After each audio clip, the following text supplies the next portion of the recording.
buen día a todos y a todas quienes nos están viendo y a quienes están acompañando y compartiendo este espacio.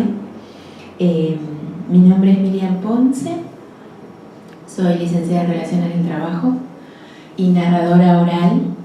Me especializo en trabajar los cuentos en el área de educación y en el área terapéutica.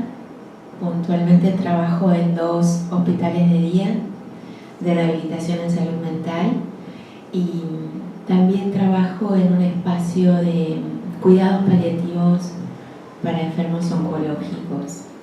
Y la verdad es que por eso me animé un poco a trabajar esta temática y ponerla en este formato seminario, porque de verdad, después de los años de experiencia que tengo transitando estos territorios, realmente creo que el cuento es una herramienta para hacer abordajes en diferentes espacios. Y en el espacio terapéutico tiene muy buena recepción y resultados que son significativos, que me parece que está bueno que empecemos a considerar y a compartir, y sobre todo también a empezar a estudiar en profundidad, más allá de la experiencia, y ver si se puede montar algún tipo de casuística. Pero les voy a contar un poco cómo vamos a transitar por estos encuentros que están planificados de manera teórica y práctica, en la que vamos a compartir mucha experiencia, algunos marcos teóricos, y también vamos a poder transitar por algunas herramientas, ¿no? Cosas que en la práctica me funcionan, cómo las abordo, como algunas recomendaciones de abordaje, y después la experiencia se va haciendo un poco en el campo, ¿no? Vamos a ver un poco cómo viene nuestro encuentro. En estos encuentros vamos a indagar, como les decía, de manera teórico-práctica sobre las propiedades integrativas que tiene el cuento y la poesía, que parece que son como territorios vedados exclusivamente al arte o a la academia de la literatura, de la filosofía, y la verdad es que tienen una raíz popular, y desde la raíz popular es donde yo creo que se pueden ensamblar en los tratamientos. Por más que no leamos poesía, por más que no escuchemos poesía, estamos atravesados por la poesía. Hay una poética diaria. Por más que no estemos acostumbrados a leer cuentos, a contar cuentos o a escuchar cuentos, estamos atravesados por la narrativa, porque todo el tiempo lo que hacemos es contarnos, y la estructura del cuento está puesta en nuestra cotidianidad. Así que vamos a ver cómo lo llevamos al proceso de rehabilitación en salud mental. También vamos a ver esto que les decía, ¿no? La importancia del cuento y de la lectura en algo tan significativo como la constitución del ser pictórico. Ahora vamos a abordar en este primer encuentro qué es el ser pictórico y la definición conceptual, pero es algo con lo que vivimos cotidianamente como especie. Y en esta constitución del ser pictórico, algo muy importante que es la estructura del propio relato. Entendiendo el propio relato, un principio que a mí me gusta invocar, que es el de contar es contarse.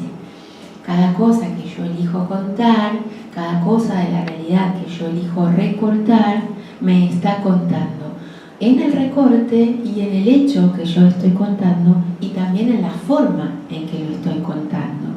Así es que este principio de contar es contarse es algo que vamos a transitar también por estos encuentros. Vamos a reconocer esto que planteaba en el principio, ¿no? La posibilidad y la característica del cuento y de la poesía como vehículos de transmisión cultural. Muchas veces recurrimos a una frase poética para decir algo que creemos, y ahí otra vez estamos haciendo un recorte de este cuento, de esta poesía, y estamos transmitiendo algo de ese cuento y de esa poesía que se generó en nuestra cultura, que a la vez nos atraviesa y hace que lo elijamos para contarlo. Así es que también vamos a trabajar sobre eso, vamos a reconocer eso, Y una de las cosas que quiero que quede como herramienta y como cajita de herramienta de tránsito que vamos a hacer juntos es ciertas planificaciones, actividades, algún tipo de estrategias con las que yo abordo los talleres con los que trabajo, en las instituciones en las que trabajo. Así es que vamos a ver de qué se trata esto de coordinar un taller de expresión, en principio, ¿no? Y de cómo se hacen estos abordajes y de la perspectiva que tiene un poquito de pedagogía, pero que en realidad va por otros tránsitos, ¿no? Ponemos el foco más que nada en la expresión y no en la calidad poética, en la calidad literaria, ¿no? Así es que bueno, vamos a ver, son 6 unidades que están diferenciadas. En la primera vamos a manejar, hoy vamos a transitar por esta primera unidad en este primer encuentro, que es por qué contamos, y esto significa que es ser un ser pictórico y un sujeto social conformado a través de eso, y cómo el relato nos construye y nos cuenta. ¿Por qué contamos? ¿Para qué contamos? ¿A quién le contamos? ¿De qué se trata eso de contarnos? En el segundo encuentro vamos a ver algo que no va a ser una clase de literatura ni mucho menos, pero vamos a registrar algunas características del cuento y de la poesía que nos ayudan a abordar el territorio con el que trabajamos, ¿no? En salud mental o en algunos espacios donde se puede trabajar como centros de día, dependiendo del trabajo que cada uno de ustedes haga y la institución en la que transite, ¿no? Después, en el encuentro número 3, vamos a ver el relato o el cuento y la poesía al servicio del relato cotidiano. Esto que contaba de alguna manera que elegimos contar algunas cosas, elegimos algunos cuentos, elegimos algunas poesías para decir algo y para contar situaciones cotidianas. Así es que vamos a empezar a poner ese cuento y esa poesía al servicio de nuestro relato cotidiano.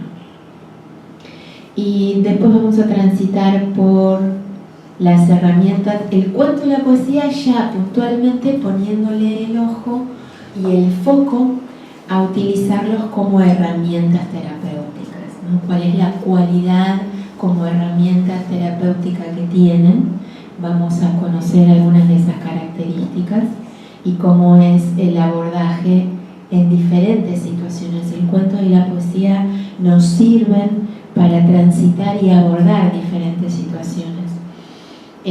Esta va a ser una clase muy rica porque, bueno, ahí voy a poder compartirles algunas experiencias de diferentes momentos y diferentes situaciones que he transitado, siempre con los cuentos como así mi caballito de batalla. Y también vamos a ver, ya llegando a las últimas clases, la unidad 5, vamos a trabajar sobre planificación y estrategias para diseñar un taller terapéutico, ¿no? ¿Cuál es el rol del tallerista? ¿Cómo se planifican las actividades?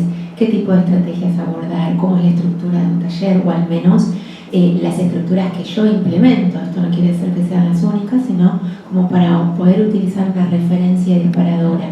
La experiencia de la institución y los pacientes con los que trabajamos nos van a ir marcando también si somos profesionales que estamos atentos y contamos con herramientas con las que podamos flexibilizar nuestro esquema. Ellos nos van a ir marcando también cómo ir ajustando ciertas planificaciones. Y bueno, por último vamos a trabajar en la unidad 6, vamos a hacer una práctica, ¿no? Vamos a jugar a diseñar y coordinar actividades y estoy encontrando la manera para implementar esta práctica con todas las personas que están haciendo el curso de manera virtual. Vamos a ver cómo la vamos a jugar.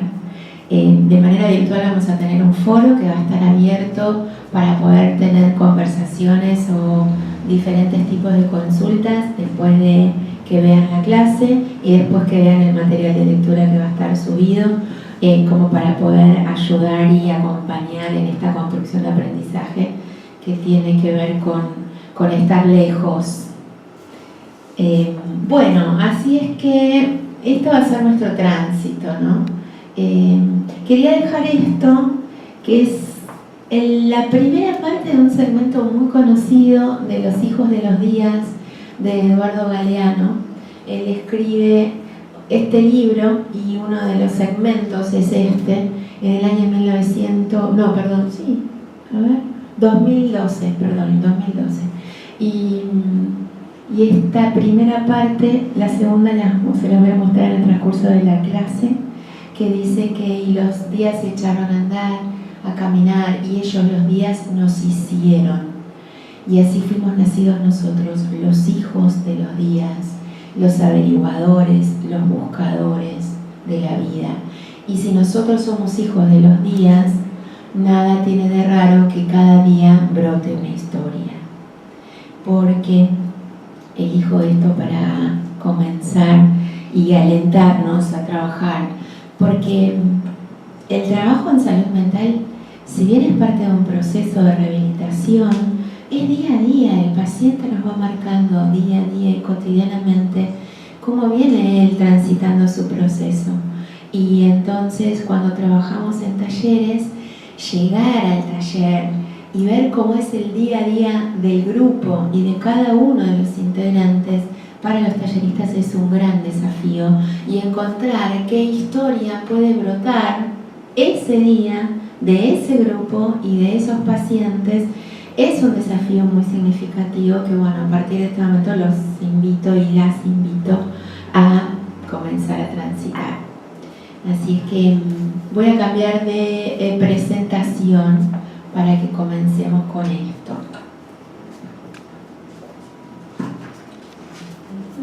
A ver. Es la otra presentación, Cami, ¿no? Sí. Bueno. Esa creo que era la que estaba. Ahí está, acá está. Muy bien. Bueno. Perfecto. ¿Cómo venimos?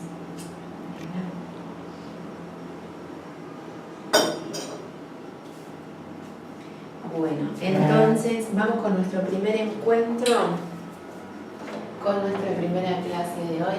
Vamos a abordar en este primer encuentro que vamos a arrancar en nuestra primera clase, vamos a tener más o menos unos, bueno, para los que estamos acá presentes vamos a avanzar y abordar más o menos unos 30, 40 minutos. Y después vamos a hacer un break y después vamos a seguir. Bueno, la pregunta de por qué contamos, que es lo que dispara esta primera clase, este primer encuentro, que nos va a permitir encontrarnos con esto de qué es el ser pictórico, cómo el relato nos construye. Hay un por qué, un para qué y un a quién le estoy contando, y ahí hay una construcción.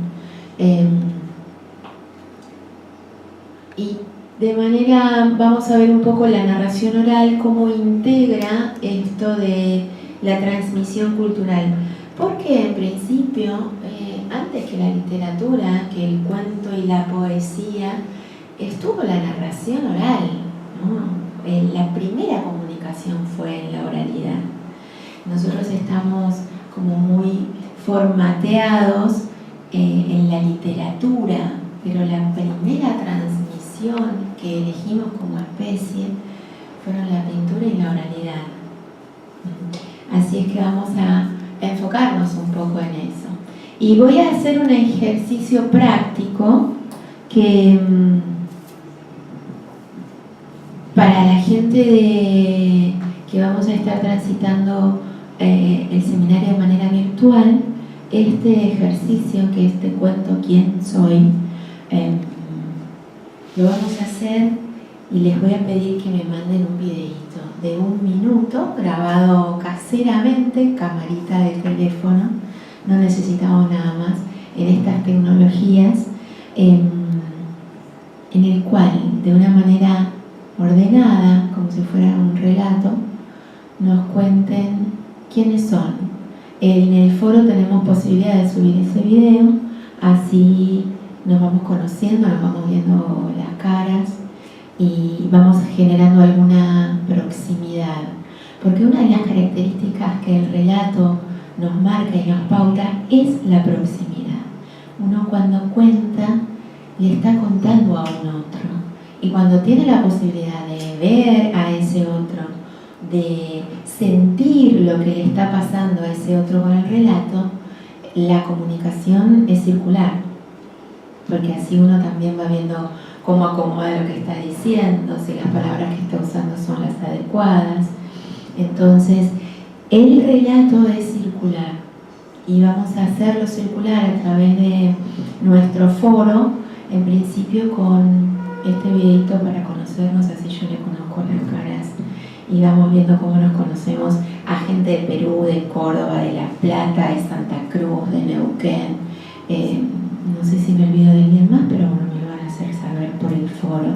Creo que me gusta que sea federal esto, que haya gente del interior y de otro país conociéndonos y transitando por esto.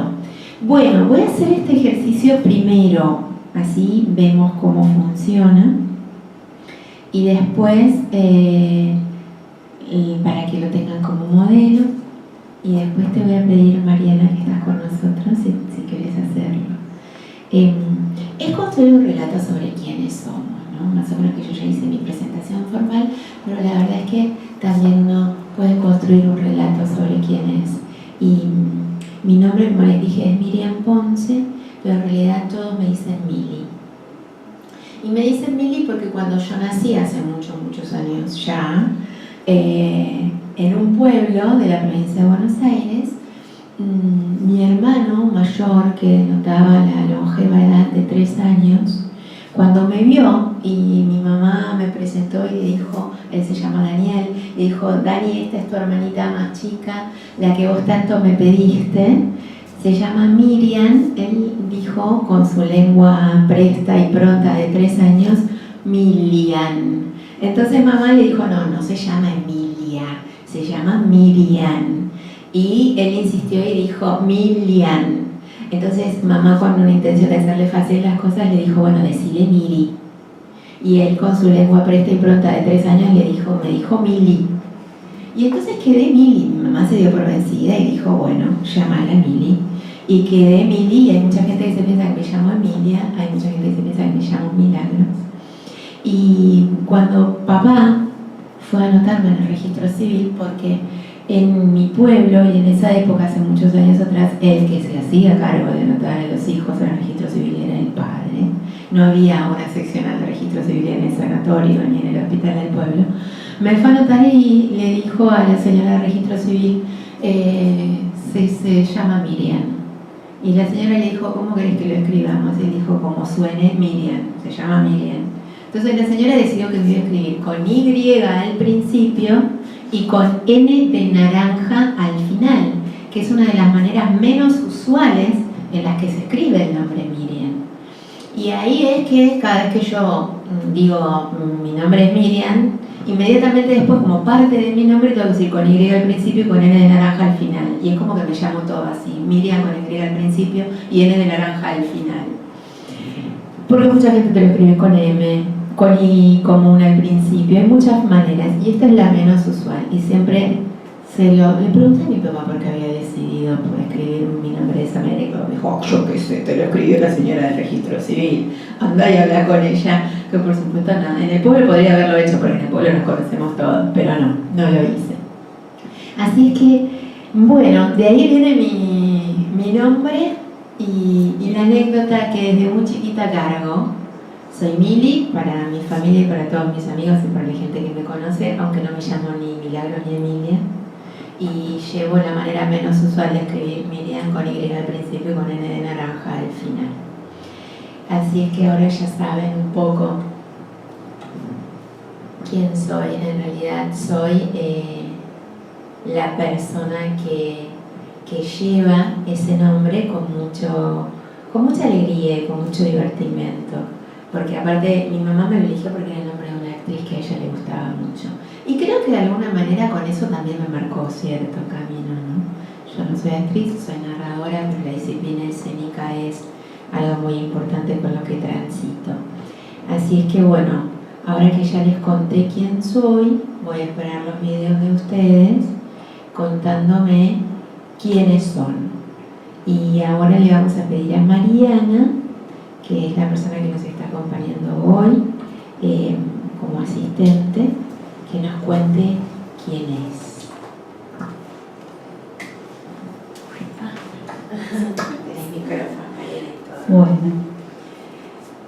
Bueno, a ver, ¿quién soy? No te apremies por el tiempo, nosotros no tenemos Es una pregunta difícil. Bueno, soy Mariana, nací en el siglo pasado. Bienvenida. Nací un 24 de diciembre. No es menor De un año del siglo pasado. Claro, a mí tengo también una historia acerca de eso. Yo quería nacer el 25 de diciembre y no estaban dispuestos ni dispuestas a que yo naciera en Navidad. Sí. Entonces nací en Nochebuena. Fue la última de ese día en nacer en ese lugar. Mira. El 24. Querían todos ir a festejar. Sí. Soy mamá. Sí.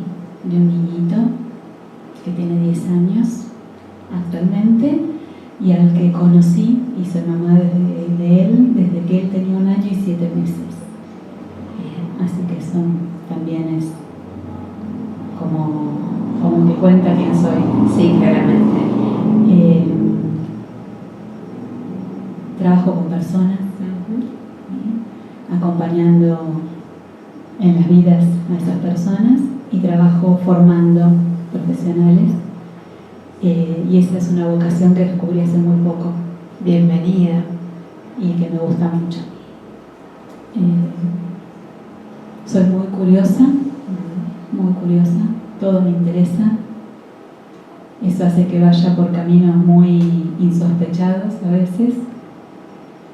Y algo más que podría compartir de quién soy y que me define para quienes conocen del tema, soy cabra en un horóscopo y serpiente en otro horóscopo. Soy cabrita y serpiente. Y esos dos animalitos me representan bastante bien. Mira vos. Bueno, bienvenida Mariana y muchas gracias. Muchas gracias. Bueno, bueno, ya les va a pasar, pero acá estando con Mariana, contarse tiene como una revisión en principio, ¿no? Y sobre todo cuando uno dice, bueno, estoy en un seminario, me voy a contar lo que yo quiero contar de mí, nadie me está obligando, no estoy en una terapia, no estoy en un nivel de profundidad. Sin embargo, el hecho de instalarnos en la revisión, de elegir lo que queremos contar, es un ejercicio fuerte y es un ejercicio que nos da forma, porque nos define en ese que contamos. Así es que, bueno, primer ejercicio y primera cosa que quiero decirles, muchas gracias Mariana. Cuando uno decide trabajar con el cuento y la poesía al servicio de la expresión, porque lo que estamos tratando de mover cuando trabajamos con estas herramientas es la expresión, que a través de eso que el paciente o el asistente al espacio de hospital de día o el espacio en el que estemos transitando elige contar, está expresándose de alguna manera. Entonces, todo lo rico que salga a través de eso que es elegido para contar forma parte de la expresión. Y entonces, no hay nada que no sea importante. Porque, de hecho, la elección misma de participar en el espacio es importante. Hay algunos pacientes que, estando en hospital de día, que son los lugares que yo más trabajo y los que más frecuento, están, por supuesto, compensados con medicación, pero con alguna instancia de compensación. Y en algunos momentos del día la medicación les hace un efecto diferencial, algunos están en una situación de que necesitan descansar y dormir, y que vienen y te dicen, Mili, yo ahora necesito dormir.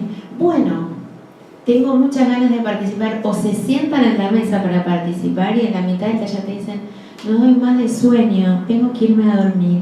El valor de que esa persona haya decidido sentarse, haya sostenido la participación hasta que el cuerpo le dice basta, y que haya tenido el registro mío del taller, del espacio y de él o de ella misma para decir, necesito irme a dormir, o sea, poner en palabras lo que está necesitando y lo que va a dejar de hacer para poder atenderse en eso que está sintiendo, es un registro enorme.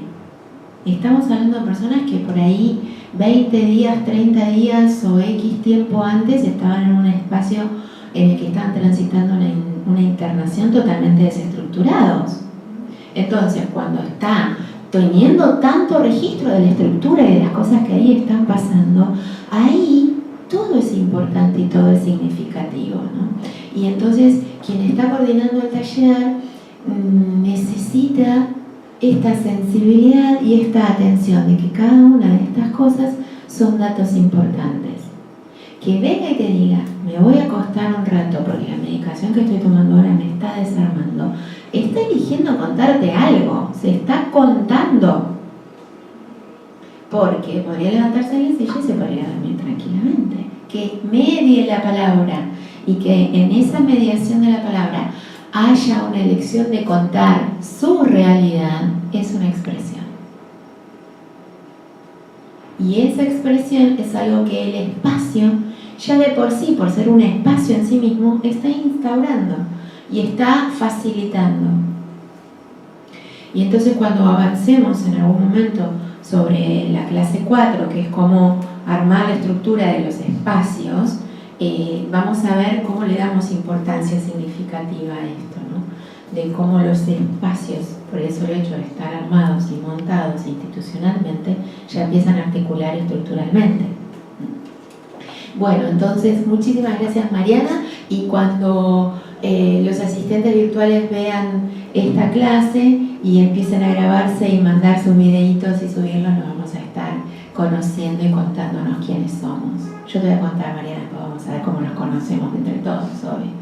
Bueno, y acá está, cómo continúa eso que les había contado, ¿no? Y los ciegas se echaron a caminar.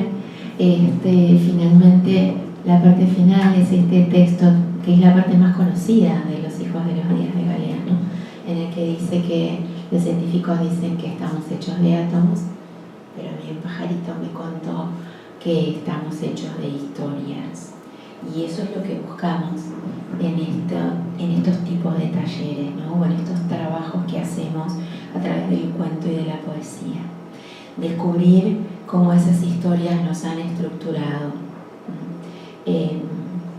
Traigo al maestro Galeano y a este registro porque creo que parte importante de la estructura que llevamos como seres humanos está dada por la construcción cultural que nos fue compartida por nuestra institución primaria, que es la familia, ¿no? Y cómo nos fue formando la cultura, y después la segunda institución que transitamos, que es la escuela. Culturalmente fuimos formados por esa mirada del otro, por esa estructura que el otro nos fue ayudando a construir. Y ahí hay historias. Entonces, estamos hechos de historias. Y, bueno, somos hijos de los días. Hay días en que esa expresión que tenemos y esas historias nos resuenan de una manera diferente. Hay días que decidimos contarnos de una manera y hay días que decidimos contarnos de otra. Aunque ese contarnos de otra manera significa el silencio. Porque hay días en que los pacientes deciden o eligen el silencio. Y cuando vienen y te dicen, hoy no tengo ganas de hacer el taller, no tengo ganas de escribir o no tengo ganas de hacer nada, también hay un relato ahí. También hay una expresión en el silencio. Y entonces me parece que es muy rico que podamos tener este registro de los días y de las historias que le dan forma, que nos dan forma a nosotros y a las personas con las que trabajamos. Bien, La imaginación al poder, digo yo, con este lema que fue político en su momento, pero que de verdad me parece que es muy significativo porque somos seres pictóricos. ¿Qué quiere decir el ser pictórico? Esto que yo traigo tanto. Es la capacidad que nuestra especie tiene, la capacidad de construir imágenes, de crear imágenes que son visuales, sonoras y sensitivas dentro de nuestra cabecita. El poder imaginativo, la imaginación, que aparte nos traslada a sucesos del pasado, nos proyecta a deseos del futuro, es algo que como especie tenemos y que no se pierde aún cuando nos desestructuremos psicológica o psiquiátricamente, porque el ser pictórico sigue estando, se pone al servicio de la psicosis, se pone al servicio de la esquizofrenia, entonces esa estructura pictórica se tambalea como un huracán para varios lugares, pero sigue siendo parte de la estructura pictórica. ¿Qué es escucho voces? ¿Qué es siento cosas en el cuerpo? Es parte de la expresión de nuestro ser pictórico. ¿Qué es no puedo dejar de ver cosas? Entonces, nuestro ser pictórico es nuestra condición, forma parte de nuestra condición como especie, forma parte de nuestra condición humana. En el relato estructurado, esto forma parte de nuestro lenguaje, construye nuestro lenguaje, ayuda a nuestro lenguaje, nos acompaña, nos ayuda a sacar esas imágenes y viceversa, ¿no? Porque es que primero la imagen y después la palabra, o la palabra y la imagen, ¿no? En una conversación y una discusión de la lingüística muy significativa, ¿no? Pero lo importante es identificarnos que somos seres pictóricos y que trabajamos con ese recurso. Y entonces, cuando vamos con el cuento y vamos con la poesía y vamos con el contame quién sos, lo que yo estoy es apretando el botoncito, ¿no? Del ser pictórico, es decir, a ver, trasladate imaginativamente a ese momento que nos han contado, porque vos contaste, Mariana, que naciste el 24 de diciembre porque no querían que nacieras en Navidad. Eso te lo contó alguien. Y ahí es donde estás hecha de una historia que no es tuya, te la contó alguien. Mi mamá diciéndome el día que te presenté a tu hermanito, que yo no lo sé, yo estaba, pero yo no lo sé a eso. Eso forma parte de mi historia que me fue dada y que me fue transmitida. Cuando yo cuento lo que les conté de mi mamá, mostrándome, yo me estoy imaginando a mi mamá, me estoy imaginando a mí de bebita, me estoy imaginando a mi hermano mirándome. De algo que yo no estuve, pero que tengo cero posibilidad de recordarlo imaginativamente. Tengo una construcción imaginaria, no hay nada que diga que fue como yo me lo imagino, pero yo me lo imagino. Entonces, Mariana, cuando vos contabas lo del sanatorio y el 24 y que fuiste la última noche, yo me imaginé la sala de parto, me imaginé las enfermeras y demás, y vos te lo debes estar imaginando y volviendo a pasarlo, ¿no? En este acto imaginativo, porque no es un acto recordatorio. Cuando uno recuerda esto, ¿no? De recordar es volver a pasar por el corazón, ¿no? Pero guarda, porque en este punto que estamos construidos de historia, porque estamos contando lo que nos contaron, no estamos haciendo un acto solamente recordatorio, estamos contando lo que nos contó nuestra mamá, ahí estamos recordando. Pero la construcción imaginativa es un acto imaginatorio que acompaña a ese recuerdo. No es un recuerdo nuestro, pero hay una construcción imaginativa ahí. Todo esto es el ser pictórico. Con esto trabajamos. Bien. Sin embargo, y acá está la conversación que les decía, no sabemos muy bien qué fue primero, si la palabra o la imagen y después la palabra, porque la imaginación se construye sobre conceptos adquiridos y compartidos culturalmente. Cuando tu mamá te contó que naciste el 24, supongo que te lo contó tu mamá, no sé, me estoy imaginando cosas. Que naciste el 24 porque así para Navidad estaban todos liberados. ahí hay un concepto adquirido culturalmente. ¿Por qué? Porque que vengan y te digan, me voy a meter a un territorio un poquito sinuoso, pero que vengan y te digan, no, vos te hicieron nacer el 24 porque nadie quería que nacieras el 25 de diciembre. ¿Esto es significativo para alguien que es religioso, que es católico? Para una persona que no es católica, que no es religiosa, no tiene ninguna significancia si nacías el 24 o el 25 de diciembre. Sin embargo, cuando vos dijiste, nací el 24 de diciembre, ya con eso, culturalmente, a mí que comparto esa cultura, o que fui criada en esa cultura, no sé muy bien si la comparto, pero me significó algo, entendí lo que quisiste decir.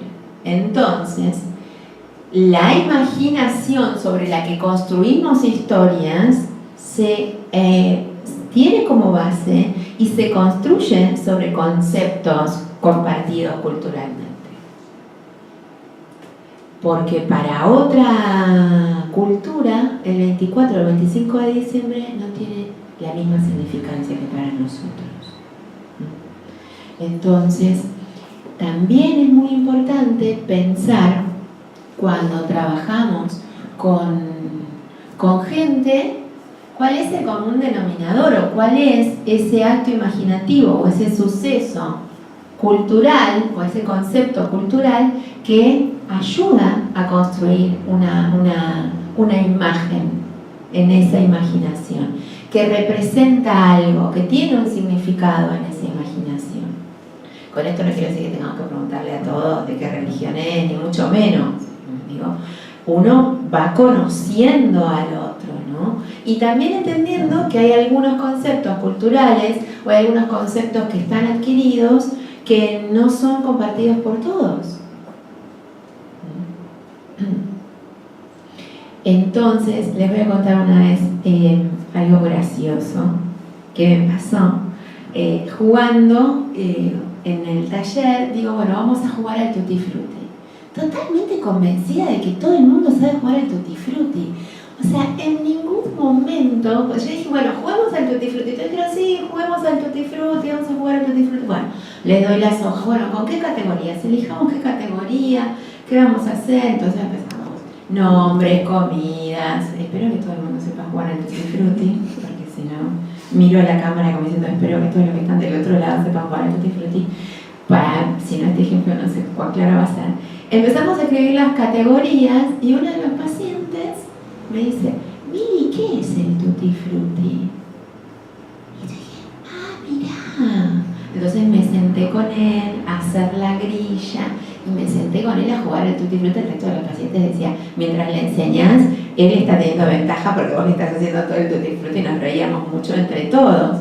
Yo ahí estaba totalmente convencida que él sabía jugar al Tutti Frutti, porque el Tutti Frutti lo aprendimos a jugar todos. Parece que no. Parece que no. Entonces esta idea de, aunque las cosas más simples, ¿no?, en estos conceptos adquiridos, como decir, bueno, nunca jugaste al Tutti Frutti, no, pero tenés 60 y pico de años, y bueno, pero nunca jugué al Tutti Frutti, y no pasa nada, porque se puede enseñar y se puede aprender a jugar al Tutti Frutti. Y entonces ahora cada vez que digo, juguemos al Tutti Frutti, sabe lo que es el Tutti Frutti, ¿no? Entonces me parece que en este punto es muy significativo que tengamos presente que trabajamos con seres pictóricos y que la imaginación de todas las personas con las que estamos trabajando está construida sobre conceptos adquiridos y que son compartidos culturalmente. Y esto significa que no todos adquirieron los mismos conceptos y que no todos compartimos la misma cultura. Y ahí entramos en el territorio del respeto, ¿no? Y de lo importante que es que la gente con la que estamos trabajando se sienta respetada y considerada. Mariana, ¿tenés algo para vos? Interrumpime cuando vos quieras y lo que necesites, por favor. Y con opinión o con lo que sea, me va a venir muy bien. Muy bien. Bueno, ¿seguimos? Perfecto. Importante, y acá es otra cosa con la que trabajamos, es que la narración revela significados sin mostrarlos. Los señala, los hace ver, pero no necesariamente tiene que ponerlos en evidencia.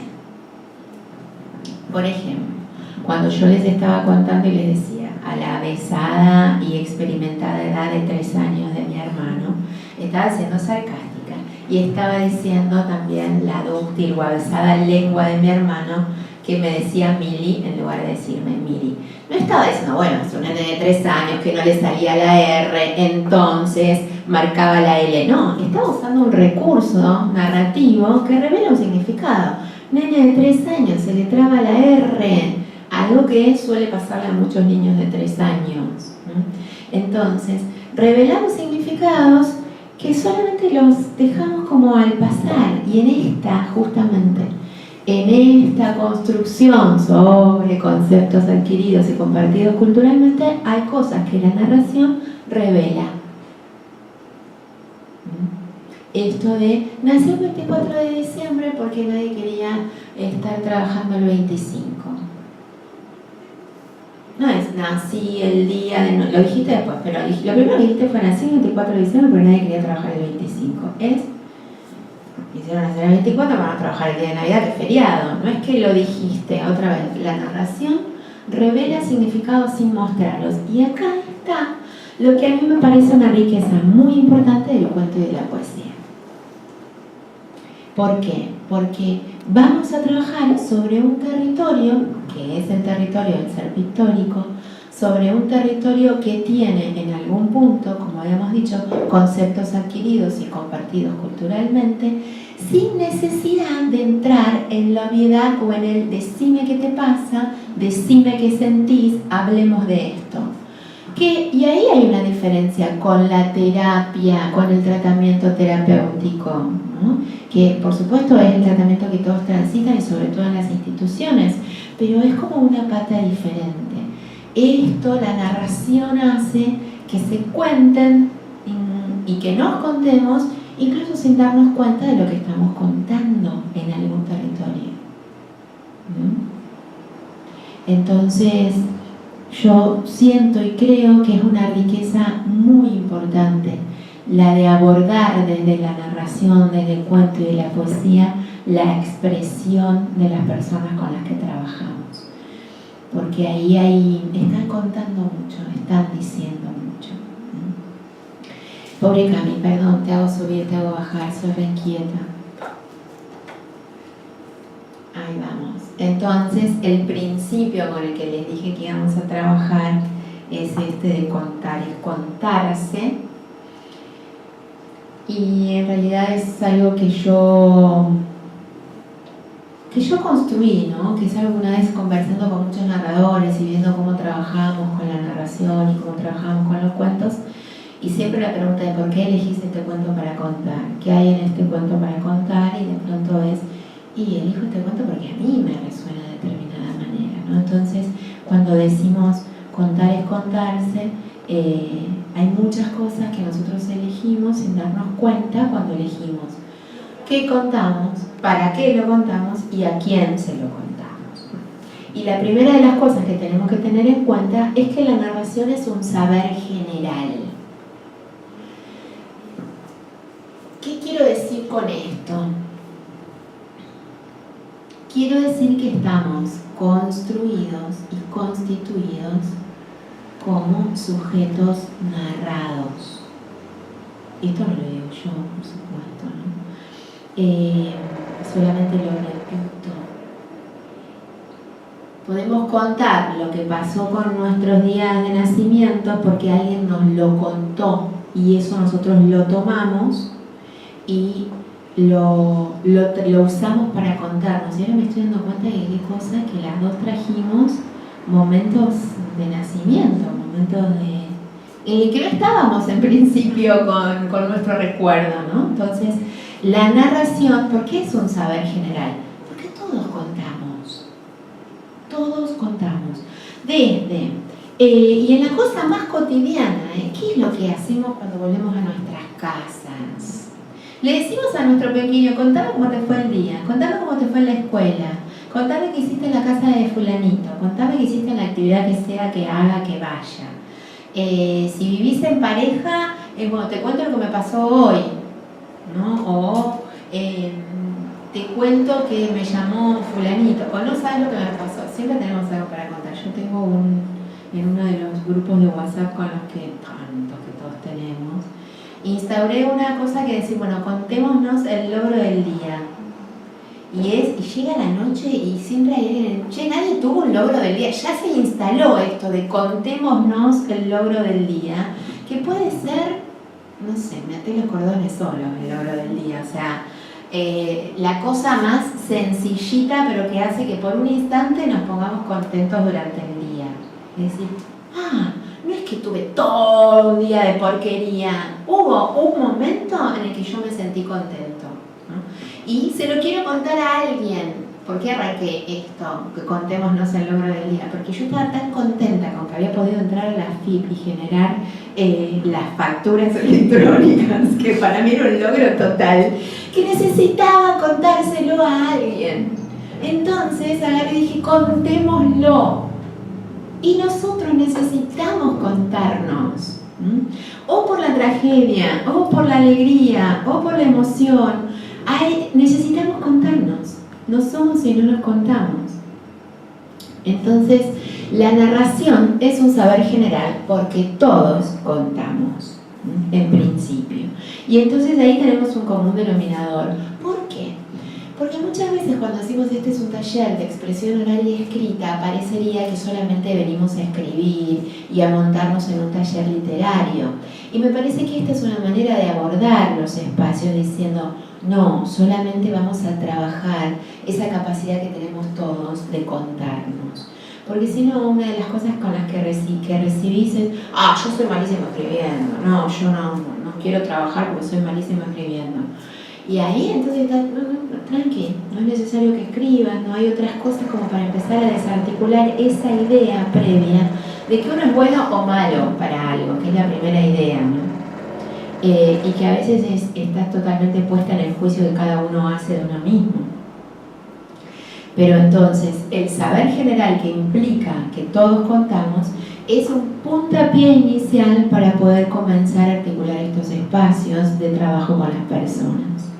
Todos sabemos contarnos. ¿Por qué? Porque es una práctica de la vida social. Y ahora vamos a ir un poco a ver cómo apareció esto. Insisto, es una práctica de la vida social. ¿Para qué nos juntamos a tomar algo? ¿Qué hacemos cuando estamos en casa contándonos nuestro día? Cuando nos encontramos con amigos que hace mucho tiempo que no nos vemos. Nos contamos cosas, ¿no? La vida social sin contarnos, ¿qué es? Y encima hoy que tenemos las redes sociales, nos contamos y nos inventamos para contarnos. Y ahí seguimos contándonos. Entonces, contar es una práctica de la vida social. Por eso, contamos y escuchamos. Instagram, la red social de las más populares que existen. ¿Qué tiene? ¿Cuál es el boom de Instagram? Las stories. ¿Cuánto dura una story? Menos de un minuto, ¿no? Cami, vos que te miro porque supongo que vos de red social debes saber, ¿no? Menos de un minuto. En menos de un minuto te cuento algo, te cuento lo que estoy haciendo, te cuento lo que estoy mirando. En menos de un minuto. Pero te cuento.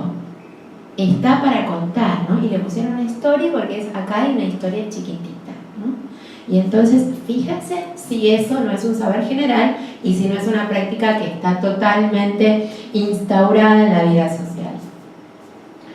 Bien, la narración transmite emoción y depende también de la implicancia del narrador y de quien recibe el relato, ¿no? Nos transmite emoción en tanto cuanto yo como narrador estoy implicado en eso que estoy contando, ¿no? Y de cómo lo percibe quien recibe el relato. Vuelvo sobre lo mismo. En el ejercicio de contarme quién soy hay una implicancia muy fuerte y muy directa, ¿no? Y bueno, Mariana, vos mismo lo dijiste, qué difícil esto de marcar quién soy. Quienes nos van a mandar videitos van a tener la oportunidad de probar si les gusta, si no les gusta, lo borran, no lo borran. Pero bueno, nosotros lo hicimos así, nos contamos quién éramos, ¿no? Ahí hay una implicancia y hay una emocionalidad que se mueve. Y entonces es muy importante reconocer que cuando alguien se está contando, y acá quiero marcar algo muy importante, y es quién recibe el relato. Y cuando trabajamos con personas, se pone en juego de una manera muy significativa nuestra capacidad como escuchadores. ¿Por qué? Porque no se trata solamente de que alguien esté implicado contando, sino que se trata del respeto con quien nosotros lo estamos escuchando y de cómo el otro percibe ese respeto y esa implicancia con la que nosotros estamos escuchándolo. Porque ahí está la otra. Si yo voy a estar trabajando con personas en un taller de expresión, utilizando poesía, cuentos y demás, pero quien está haciendo circular la palabra siente que yo no lo estoy escuchando o que lo estoy juzgando en esa palabra que está poniendo en juego, la expresión se va a cortar.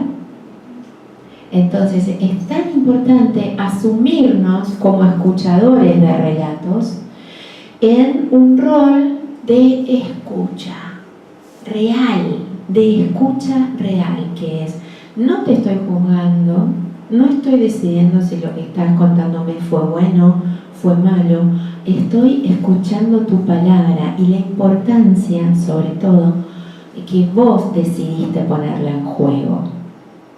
Y acá sí hay como cierta similitud con el trabajo de la terapia, ¿no? Con la escucha que se hace en una terapia. Se escucha lo que el otro quiere decir, se lo escucha sin juzgar, ¿no? Entonces, lo importante es lo que sale en ese ejercicio de contarse y de escuchar al otro.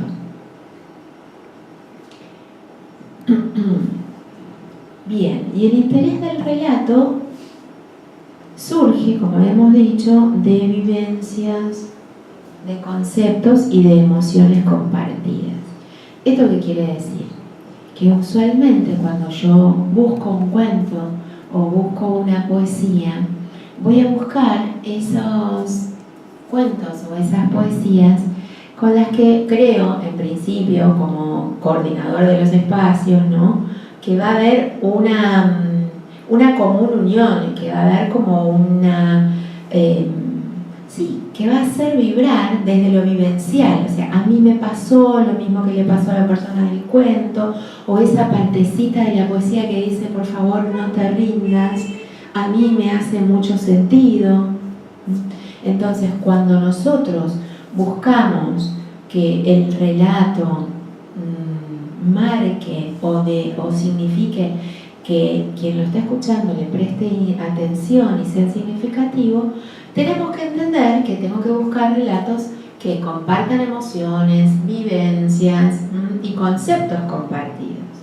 La humanidad es tan maravillosa que aún cuando nuestras culturas son muy diferentes, siempre hay universalidades. ¿Y por qué? Les voy a contar algo muy significativo para mí en mi vida de narradora, pero esto viene a cuenta.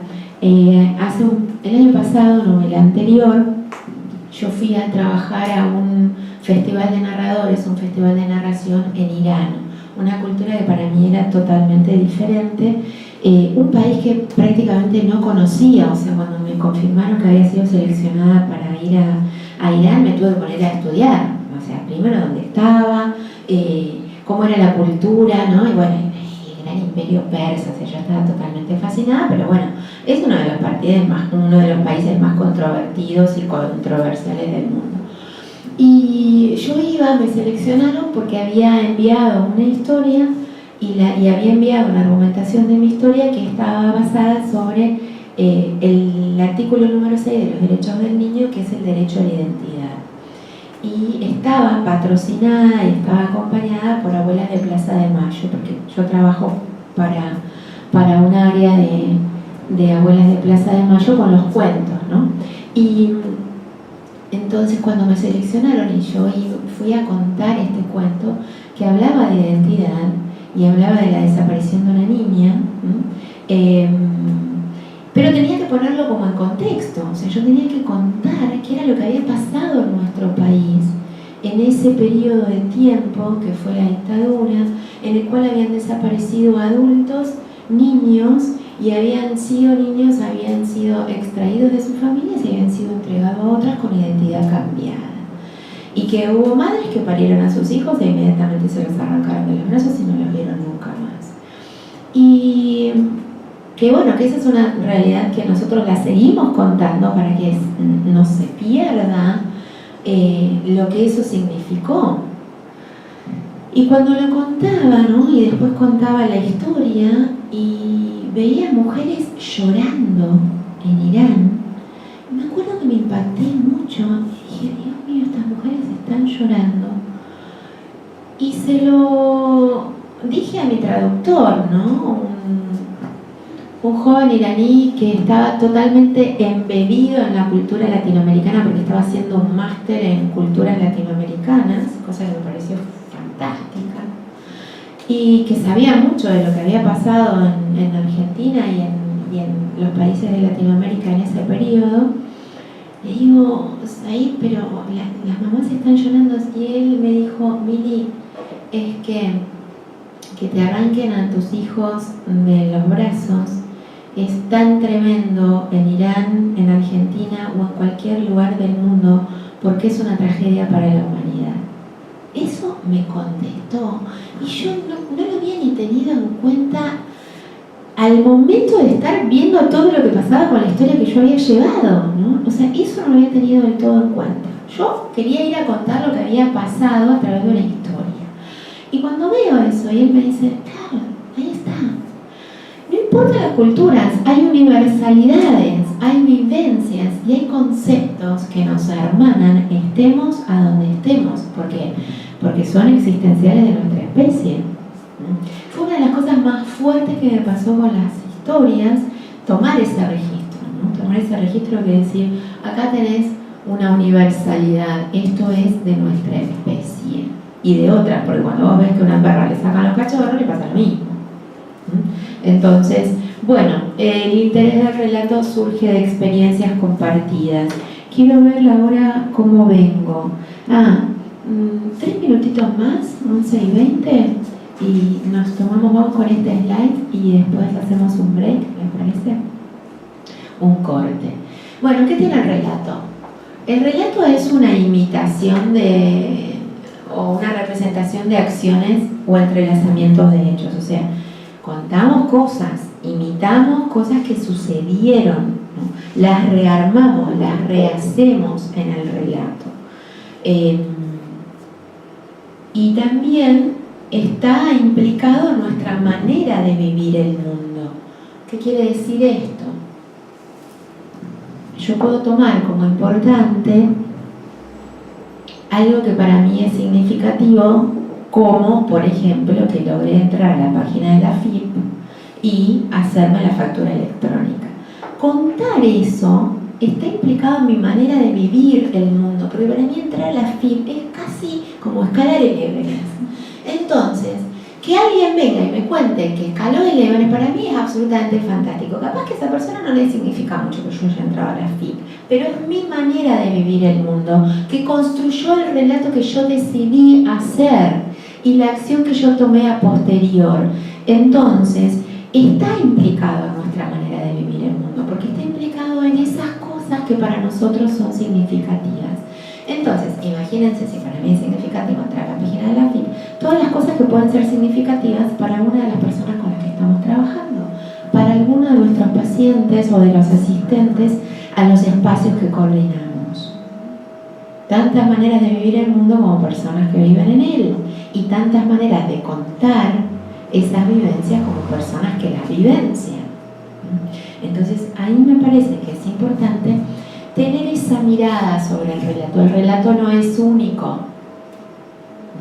El relato es una representación de acciones según cómo eso impacta en la visión y en la manera de vivir el mundo de quien lo construye. Entonces, ahí hay historias que pueden resultar más significativas o no. contiene nuestro conocimiento práctico. ¿Qué quiere decir que contiene nuestro conocimiento práctico? Bueno, en Argentina todos sabemos lo que es AFIP, todos tenemos un conocimiento práctico. No sé en Perú, que tenemos una persona que está tomando el curso desde Perú, si hay algo así como una Administración Federal de Ingresos, que es nuestra AFIP, pero es el poder del Estado que está un poco controlando todo lo que hacemos, ¿no? Pero bueno, hay un conocimiento práctico ahí. O si vamos a contar una historia, como por ejemplo, tan sencilla como había una vez una niña que vivía con su mamá y que iba a visitar a su abuelita, que estaba enferma y necesitaba que alguien le llevara la comida.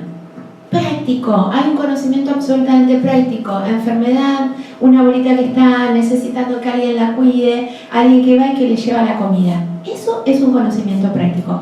Si nosotros no entendiéramos que a las personas enfermas hay que cuidarlas, no nos significaría nada eso. Pero está basado en que sí sabemos de qué se trata. Y sabemos de qué se trata, porque esa construcción cultural ya la tenemos. Y por eso hablábamos de que el relato nos construye culturalmente. ¿Por qué este cuento de Caperucita Roja? A ver, les estoy contando este cuento, no sé si del otro lado quienes están asistiendo de manera virtual lograron darse cuenta que era el cuento de Caperucita, pero acá Camila y Mariana me hicieron que sí, ¿no? Entonces también culturalmente estoy hablando de algo que ya ustedes ya lo tienen construido. Esto no quiere decir que todo el mundo conozca el cuento de Caperucita Roja, pero eso ya está construido. Bien, y una de las cosas importantes es que está basado en la preocupación por la condición humana. La abuelita, viejita, enferma, alguien le tiene que llevar comida y tiene que cuidarla. Si eso no es preocupación por la condición humana, bueno, pues, ¿qué es? Y la otra preocupación es que la madre le dijo que fuera por el sendero, que no se desviara y que no hablara con extraños. Ahí tenemos otra preocupación por la condición humana. Que de hecho, los relatos empezaron a construirse, y ahora después cuando hablamos del descanso lo vamos a ver, como parte de una transmisión cultural que significaba cómo cuidarnos. Era, si te encontrás frente a una fiera que tiene unos colmillos así de grandes, corre o escondete, pero construir el relato para mostrarte y enseñarte cómo tenés que cuidarte. Las historias iniciales contadas en las rondas de fuego estaban puestas en seres y cosas que la humanidad no entendía, por eso la creación de dioses y de demonios, y en leyendas de cosas que le habían pasado a otros. ¿Por qué? Porque habían desobedecido, porque se habían animado a ser diferentes, porque habían hecho algo que nadie había hecho antes, porque no había sabido cómo prestarle atención a quien le había dicho cómo hacerlo. Todos están basados en la preocupación por la condición humana, por cómo enfrentamos el contexto desde nuestra condición de seres humanos. Bueno, sucede en el plano de la acción y en la subjetividad de los protagonistas. ¿Por qué en el plano de la acción? Porque pasan cosas. Porque todos los relatos, si no tuvieran acción, serían un ensayo. Si no tuvieran una estructura de acción, que como es la estructura del cuento, como introducción, nudo y desenlace, donde hay un conflicto y donde se demanda que se sucedan acciones, bueno, pues sería otra construcción, sería un ensayo. Y el ensayo es una construcción que se hace desde lo escrito, no se hace desde la oralidad. La oralidad en sí misma y per se requiere de acciones, requiere de que algo pase, de que algo suceda. Entonces, sucede en el plano de la acción y a la vez activa la subjetividad de los protagonistas y de los que escuchan. ¿no? La subjetividad de los protagonistas, por ejemplo, fue como pensemos, hay un cuento de Ray Bradbury que se llama La niña que encendió la noche y que habla de un pequeño que le tiene mucho miedo a la oscuridad, ¿no? Entonces, ahí está la subjetividad del protagonista y ahí está la subjetividad de cuántos niños, de cuando vos les contás La niña que encendió la noche, te dicen, yo también le tengo miedo a la oscuridad, y entonces yo no, pero yo le tengo miedo a las cucarachas, bueno, y ahí arrancan y todos le tenemos miedo a algo. Entonces sucede en la subjetividad del protagonista y en la subjetividad de quien está escuchando. Bueno, ¿qué es el relato? Es un modelo para volver a describir el mundo. Cada vez que yo cuento algo, estoy describiendo una manera de vivir el mundo, estoy entrelazando hechos, estoy preocupada por mi condición humana. Vuelvo a describir el mundo desde mi condición de ser humano, desde mi condición de ser imaginativo y pictórico, porque cuando yo cuento una historia, vuelvo a pasarla por la imaginación, la recuerdo o la reimagino. Bueno, entonces, un poco como para ir viendo el cierre de esto que es el relato. ¿Por qué le estamos dando tanta importancia al relato hoy? Porque volvemos sobre esta idea de que somos lo que contamos. Entonces, y cuando hablamos del relato y elegimos relatos desde el punto de vista de lo ficcional, los cuentos, o desde el punto de vista de lo subjetivo, que es el territorio donde más trabaja la poesía, ¿no? Y de lo abstracto. Sin embargo, cuando elegimos aún cuestiones abstractas, lo importante del relato, me parece, es pensar que se construye sobre cuestiones que concebimos como real. Entonces, cualquier mundo narrativo, por más imposible y fantástico que sea, tiene como fondo y como referencia todo lo que es posible en el mundo real. Pensemos en uno de los relatos fantásticos que a mí más me gustan, por ejemplo, que puede ser o La historia sin fin de Michael Ende, o pensemos incluso en El Señor de los Anillos, que son historias de relatos fantásticos, ¿no? Todo, o sea, mundos creados, mundos inventados, seres que que viven en el valle de los árboles. Los otros en la historia sin fin tenés este hombre roca que tiene a su hijito, perros que son dragones que son perros, son seres fantásticos. Todo eso circula ¿en qué? En la conflictiva que es la posibilidad de que pierdan el mundo tal como está concebido. Y ahí hay algo que es real. La concepción de un mundo que es real, algo que está concebido. Los vínculos que se dan en cada una de estas historias son reales y corren sobre vínculos que están basados sobre el poder, sobre el amor, sobre la envidia, perder reinos, perder poder, perder la vida, ¿no? Esta conflictiva de perder nuestra condición humana. Todo eso, por más fantástica que sea la historia, está basada en algo que tiene que ver con el mundo que nosotros concebimos como real, con nuestras realidades, que es esto que habíamos visto antes, que es el relato se construye en base a la preocupación por la condición humana. Entonces, estas historias, por más fantásticas que sean, siempre van a estar linkeadas ahí. Por eso, los cuentos pueden trabajar en cualquier territorio. Nosotros hoy los estamos viendo y durante el transcurso de este seminario lo estamos viendo cómo operan y cómo trabajan en el mundo y el territorio de la salud mental, pero en cualquier territorio trabajamos con cuentos, ¿no? Trabajamos en territorios que estén vinculados a violencias, que estén vinculados a espacios de encierro, que estén vinculados a otro tipo de enfermedades, ¿no? Como yo trabajo en otros espacios de cuidados paliativos. En el territorio del entretenimiento, porque para sacarnos también de esto, el cuento opera gracias a esto, a que siempre está anclado en cómo concebimos el mundo real en todos los territorios. Por eso yo creo que es una herramienta, a mí me hace muy fuerte tener siempre cuentos encima, porque bueno, es una herramienta con la que puedo transitar por varios territorios. Así es que el relato nos permite entrar desde mundos narrativos muy imposibles, pero siempre referenciándonos a nuestra concepción del mundo como real.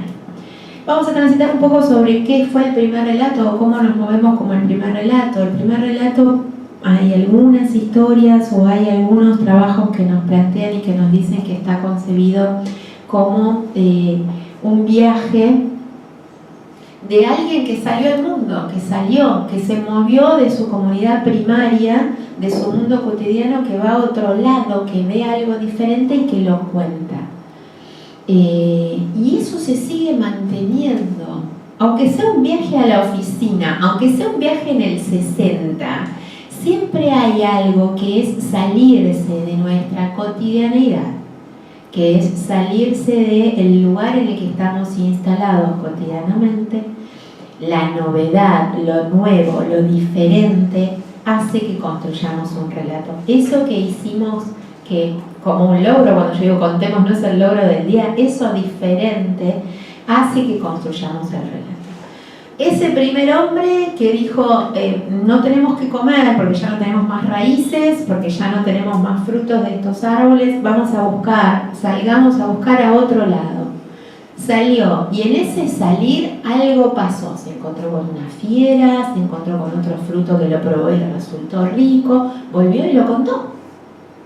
Y ahí se construyó el primer relato. Entonces, importancia de que contarnos es un viaje, y siempre hay un viaje en el medio, ¿no? Es la reconstrucción de una historia a partir de ciertas huellas, ¿no? Del presente. Si yo no tengo una referencia del lugar en el que estoy, por supuesto que es muy difícil reconstruir, ¿no?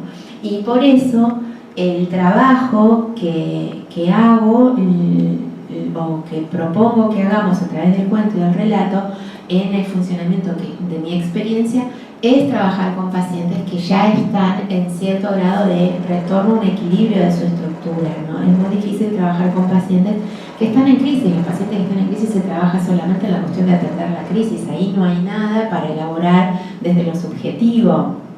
Cuando se empieza a trabajar en estos talleres o en estas modalidades, ya hay algo que volvió a conectar al paciente o al asistente con su presente.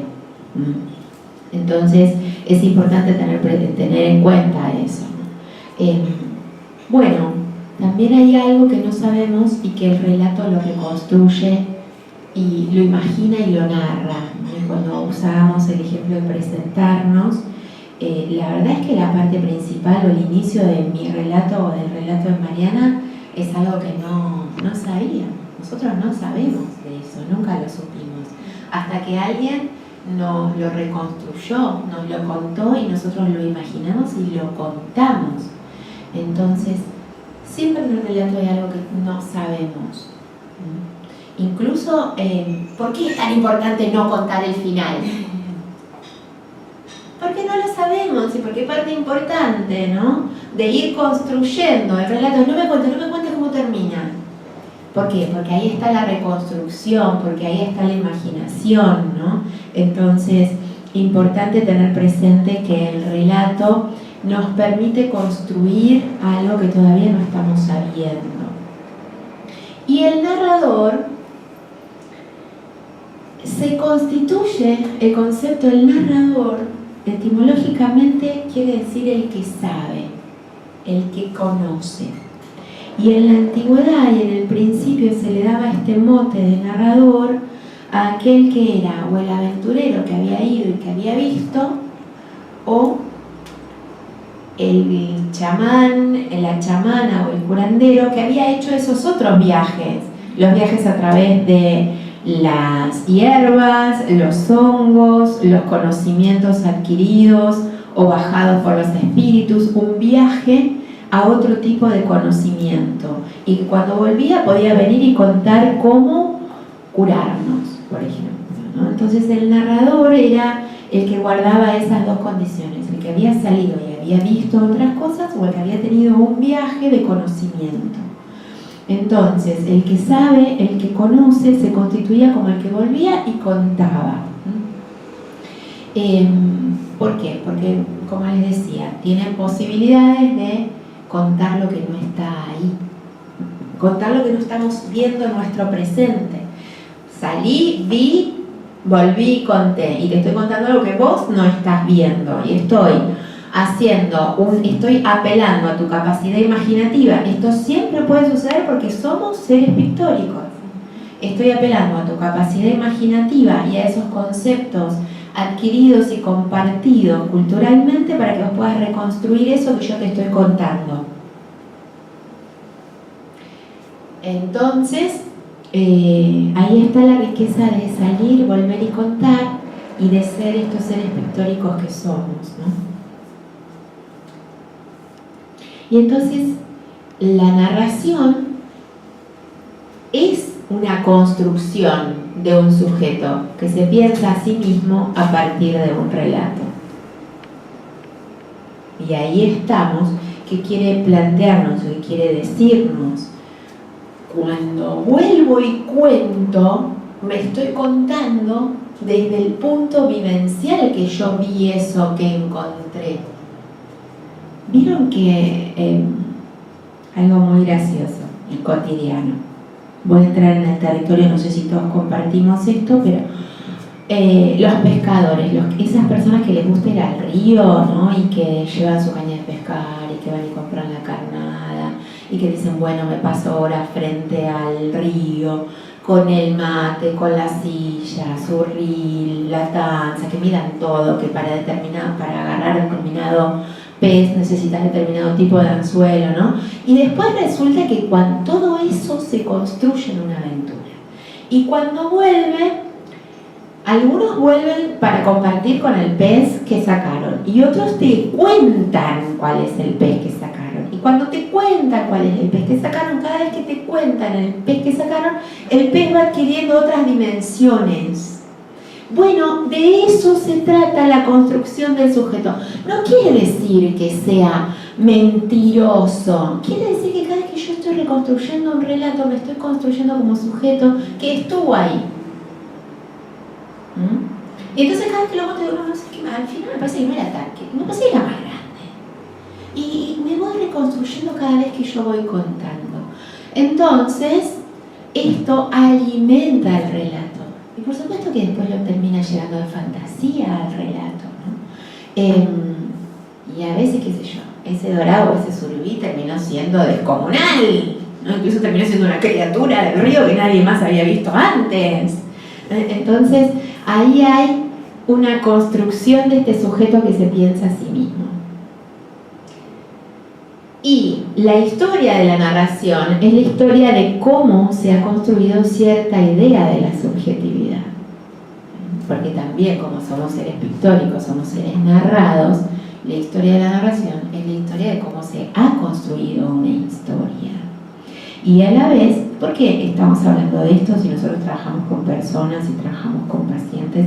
Porque cuando yo estoy entendiendo que la construcción de un sujeto que se piensa a sí mismo es a partir de un relato, y si yo sé que la narración de este sujeto forma parte de cómo fue construyendo su subjetividad, puedo encontrar cosas o herramientas que ayuden o acompañen a esa persona a contarse. Intereses. Hay algunas personas que vienen y te dicen, a mí me gusta estoy hablando de un paciente que me hace acordar, siempre me da mucha risa porque todo lo vincula con la cultura vikinga. Le gusta la cultura nórdica y para mí es un re plan porque yo sé muy poco de la cultura nórdica, ¿no? Entonces es bueno, contame y escribime y ¿de dónde sacaste esto? ¿Y cómo lo aprendiste? Y ahí hay un interés. Todo lo que esta persona viene y me cuenta es porque fue, lo buscó, lo elaboró, lo reelaboró y de la manera que me lo está contando, lo está elaborando una vez más. Entonces, ahí hay toda una construcción de subjetividad. Y se lío, perdón. Apreté el audio, ¿no? Ah, esta es la siguiente. Espera. Ahí va. Y por último, la estructura del relato nos permite pensar que hay una historia perdida que es preciso reconstruir, ¿no? Cuando yo les estaba contando antes que había ido a contar historias sobre lo que había pasado en nuestro país, ¿no?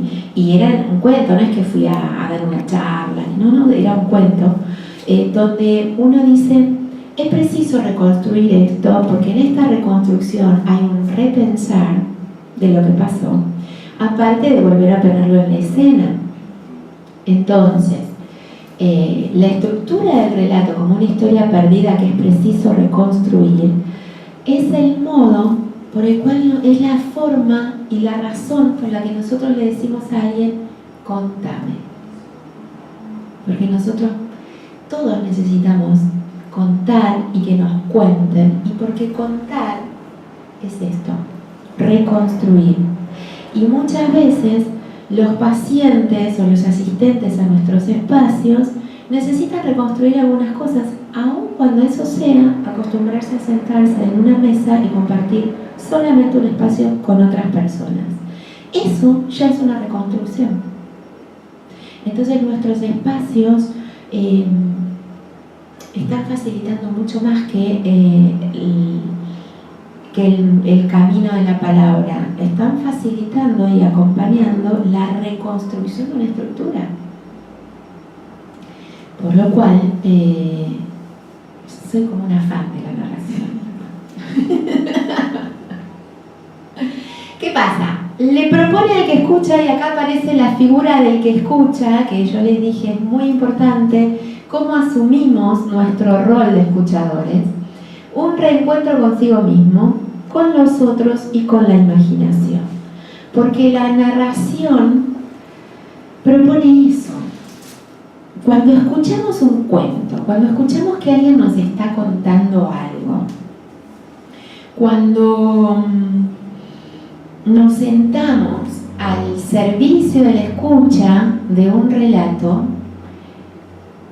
hay algo de ese relato que nos hace reencontrarnos con nosotros mismos. En muchos casos, después de que alguien termina de contarnos algo, nosotros decimos, ay, vos sabés que a mí me pasó algo parecido, o a mí me pasó algo similar a lo que le pasa al personaje del cuento, o esta parte que la poesía dice tal cosa, me hace acordar a cuando a mí me pasó tal cosa.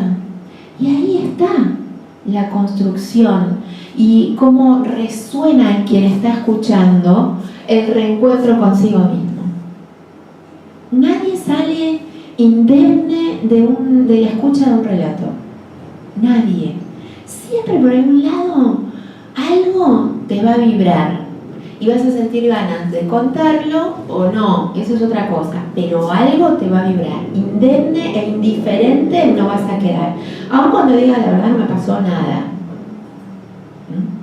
Entonces, consiste la narración en abordar conflictos humanos que resulten accesibles al que escucha. Y acá volvemos a algo que estuvimos viendo en otras slides anteriores, ¿no? Cuando hablábamos de que la narración se ocupa y se preocupa por la condición humana.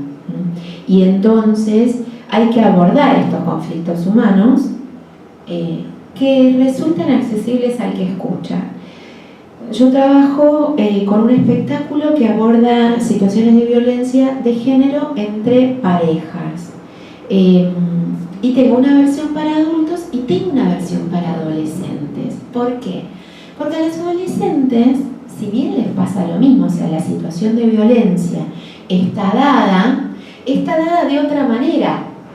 ¿Por qué? Porque no están casados, porque lo que están transitando son inicios de noviazgos violentos, porque los vínculos en esos noviazgos son diferentes al de un matrimonio, porque el contexto de esos noviazgos son diferentes.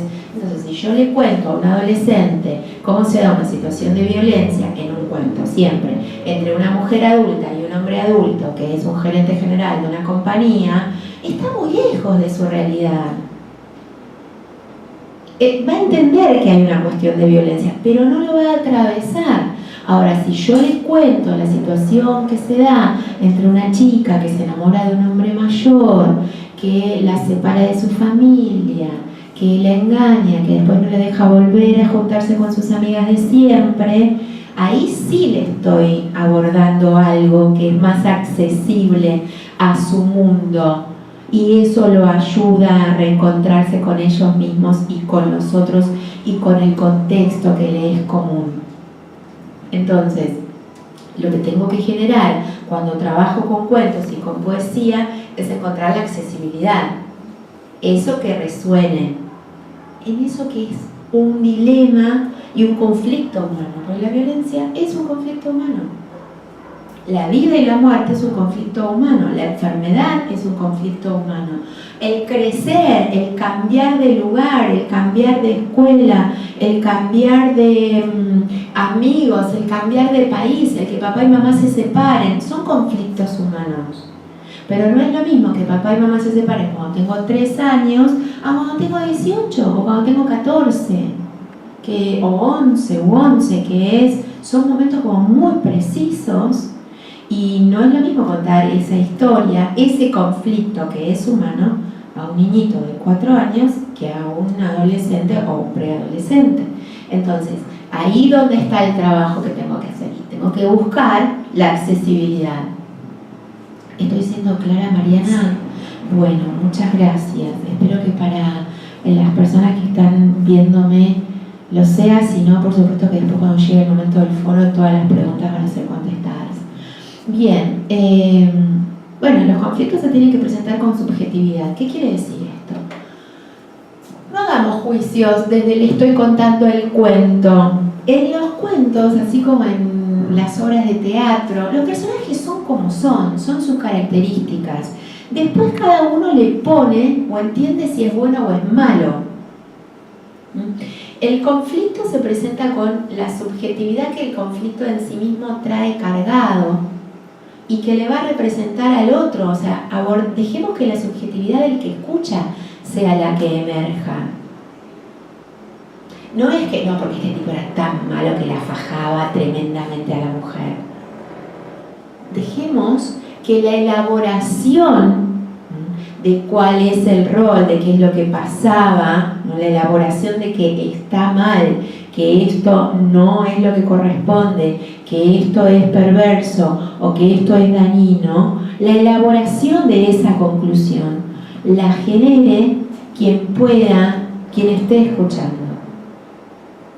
Yo no soy directiva, no hay que ser directivo, solamente hay que brindar la herramienta. Por eso es tan importante la elección y la accesión y la elección y la accesibilidad. ¿Para qué? Para que el que escucha pueda reescribir lo que pasa en el conflicto. Entonces, ¿a qué viene esto? A que la narración me va a permitir abordar diferentes temáticas, pero abordarlas sin directividad, sería la palabra que quiero usar, ¿no? O sea, sin direccionar, solamente mostrando el camino para que quien escuche pueda reelaborar eso y concluir. Bien. ¿Estamos bien? ¿Para qué? ¿Tengo bien con el tiempo? Perfecto, muy bien. ¿Dudas? ¿Consultas? Entonces voy a volver sobre esto porque quiero comentar algo más. Y es cuando el rol que tenemos cuando elegimos historias. Y una de las cosas que me parece que es muy importante tener presente es el trabajo que hacemos en la previa de los espacios que estamos coordinando. Si bien vamos a tener una clase totalmente dedicada a esto.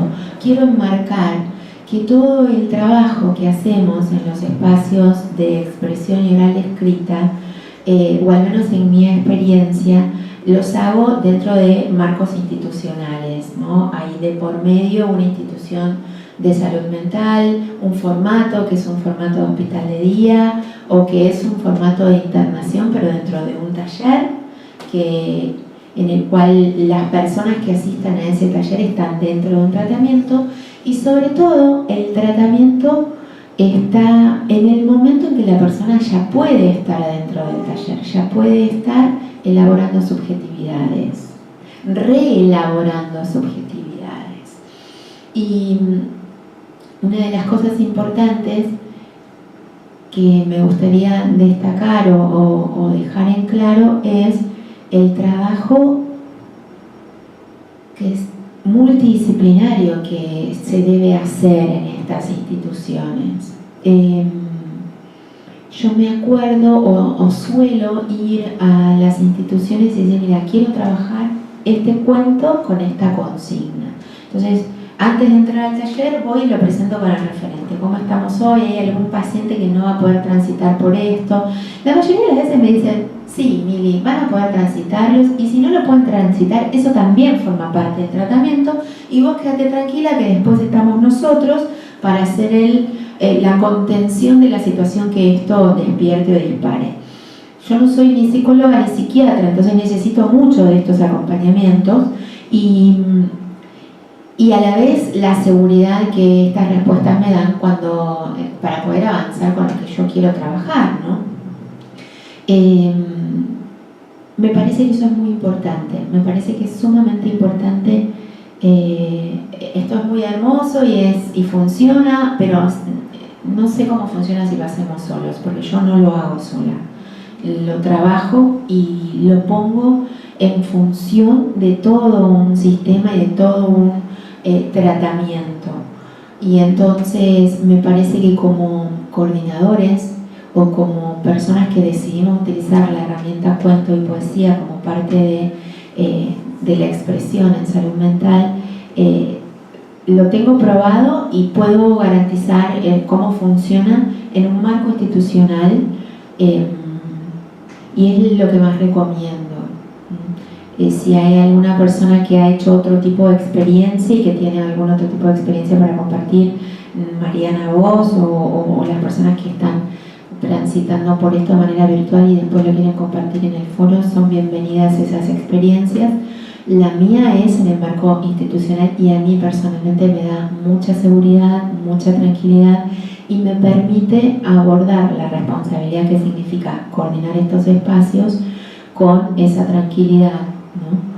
Y saber que lo estoy haciendo dentro de un marco que tiene, por sobre todas las cosas, presente al asistente y al paciente de esos espacios. Mariana, ¿vos tenés algo para compartir? No, estamos bien. Bueno, entonces, cuestiones administrativas y para tener presente. En el transcurso de este fin de semana se va a abrir un espacio virtual, el foro, que nos pone en contacto directo. Vamos a ver cómo es esa experiencia. No estoy a full con las respuestas, pero sin duda de un día para el otro las respuestas van a estar. Y en ese espacio de foro van a encontrar las personas que están cursando de manera virtual esta presentación, que vamos a ver clase por clase, y van a encontrar un material de lectura que es de alguna manera como el hilo de la presentación, desarrollado y elaborado como de una manera más bibliográfica. En el foro y a partir de la semana que viene también les voy a dejar referencias de bibliografía más completa, de libros para abordar, siempre en la mirada y de la perspectiva de cómo es la construcción de la oralidad y la literatura en diferentes espacios y en diferentes culturas, y que un poco es el bagaje con el que yo fui construyendo todo este contenido con el que podemos encontrarnos en este seminario.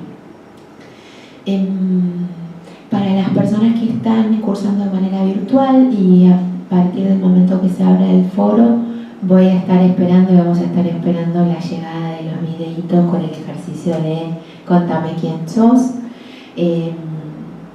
No es que proponga acotarlos, no sé si el foro tiene como un límite de tamaño de los videos para subir, pero bueno, entre 1 y 2 minutos de video creo que se puede subir, grabado con el teléfono celular, no necesitamos estar maquillados ni nada, solamente con que nos contemos quiénes somos está bien, me parece lindo, interesante y necesario. Eso va a estar habilitado, la bibliografía también, y bueno, espero que podamos como conocernos y poder dar curso a esta otra parte de lo que es también el seminario, que tiene que ver con hacer circular la palabra, ¿no? Y la expresión de qué dudas se le han despertado, qué consultas tienen, qué tienen para decir. Esto es un poco lo que venimos a transitar juntos, ¿no? Más adelante vamos a estar compartiendo mucha literatura y mucha referencia para encontrar diferentes tipos de relatos y demás sobre cómo abordar diferentes temáticas, que eso es lo que me fascina hoy también del mundo de la tecnología, ¿no? El acceso a la información y a cosas innovadoras y novedosas, que me parece que este es un espacio en el que vamos a poder compartir todo eso. Así que bueno, Marian, vos, ¿te puedo llamar así? ¿Te puedo decir bien? Bueno, me decís que por ahora no tenés nada para comenzar. Seguro para la próxima. Bueno, no quisiera que haya sido demasiada información de golpe, pero bueno, es el proceso. Obvio que para cerrar en cada uno de nuestros encuentros vamos a tener poesía y vamos a tener cuentos en algunos momentos, en algunos espacios. Y les quiero contar una historia que da cuenta de cómo fuimos construidos en los cuentos y a través de los cuentos.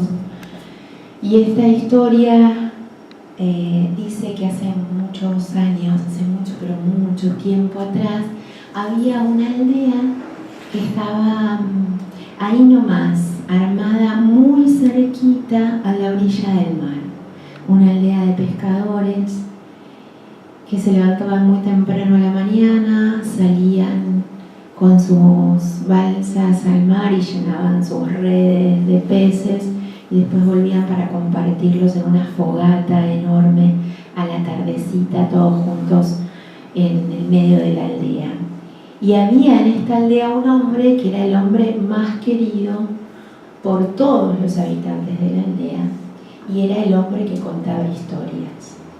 El hombre que contaba historias se levantaba todas las mañanas muy, pero muy temprano al alba y salía a caminar. Para llegar a la playa primero tenía que atravesar un bosque que a esa hora del amanecer siempre tenía un aroma a pino fresco, un aroma a humedad fresca, a ese aire que circula y que cada vez que pisaba las hojitas con sus hojotas hacía que se levantara ese olor de la tierra, y él caminaba por el bosque y se dejaba envolver por el aroma a pino, se dejaba envolver por el canto de los pájaros que empezaban a despertarse.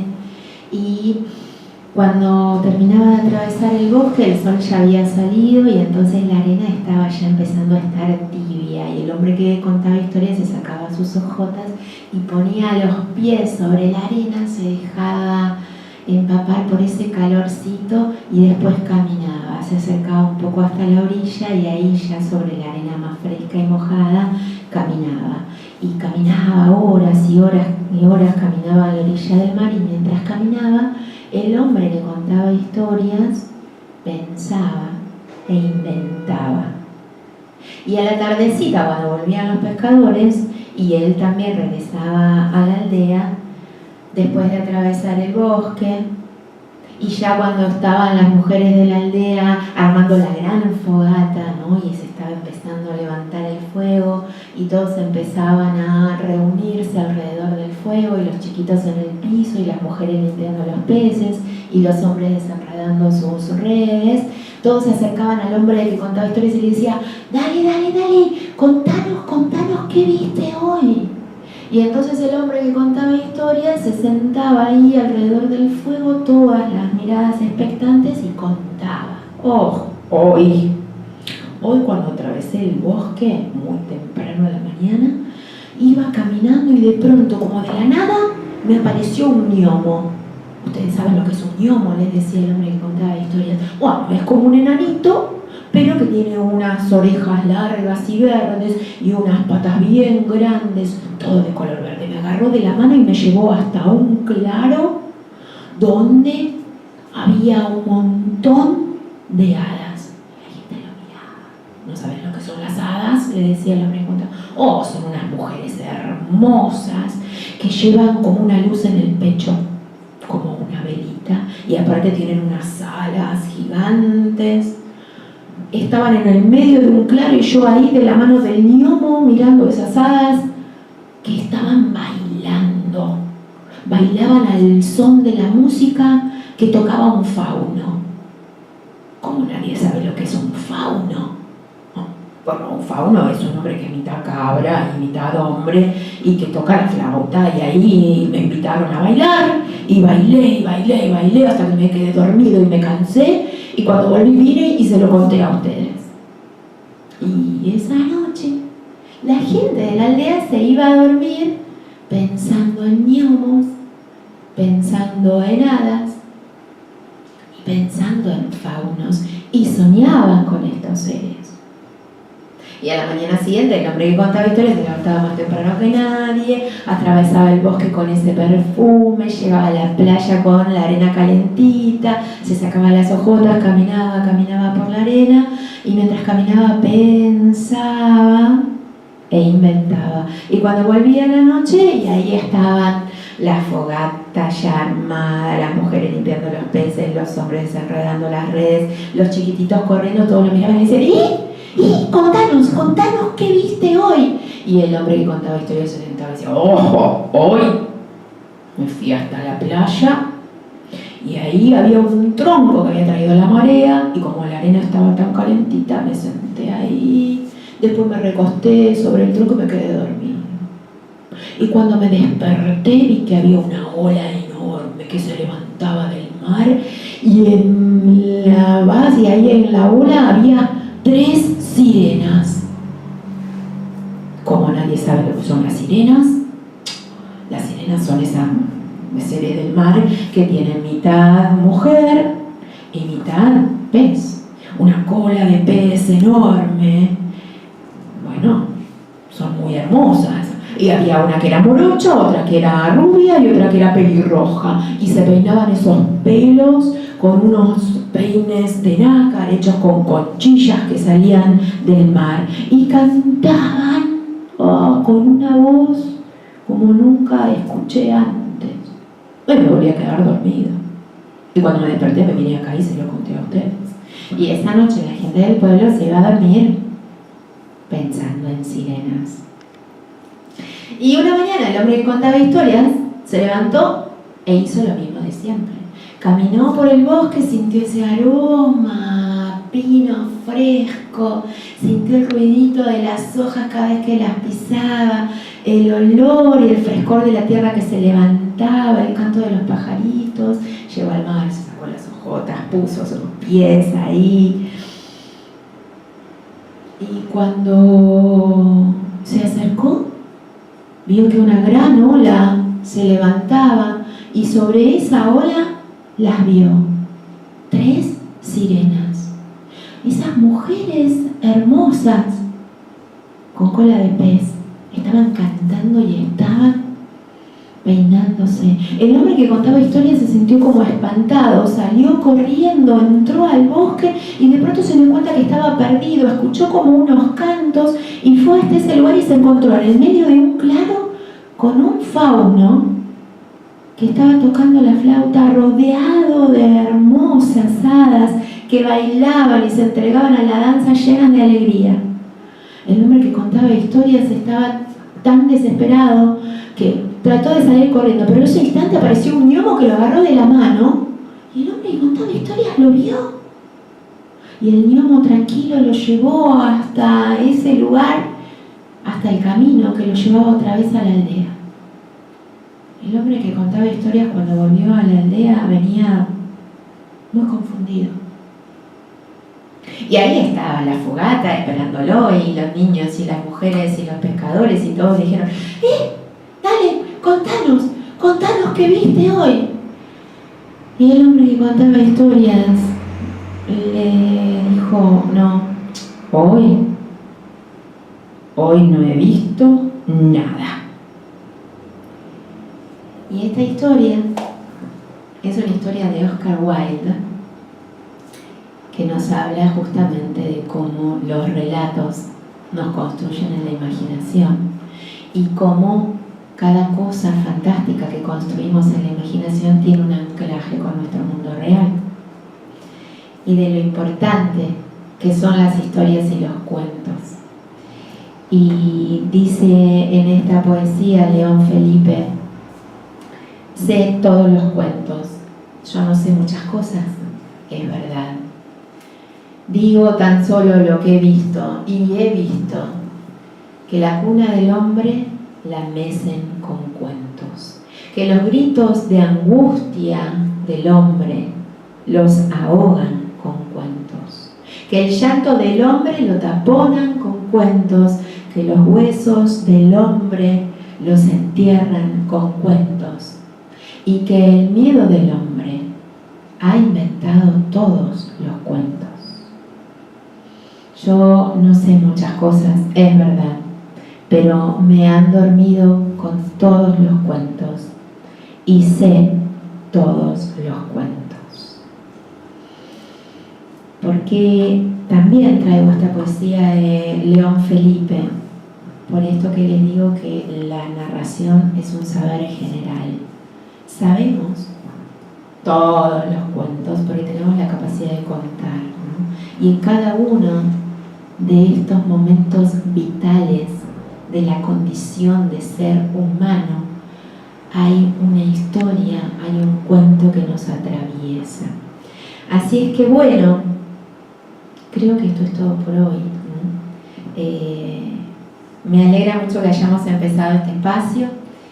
Vamos a compartirlo y darle forma entre todos, de manera virtual, de manera presencial. Son bienvenidos todos los aportes porque este espacio es un espacio que construimos juntos, así es que por favor ayúdenme y colabórenme para hacerlo de la mejor manera. Como es un espacio que habla de la expresión, bueno, trabajemos en expresarnos también y démosle forma a este foro y a estos encuentros que vamos a tener. Los espero y te veo, y vemos a las personas que ojalá puedan venir, que también están anotadas en lo presencial, el viernes que viene. Muchas gracias.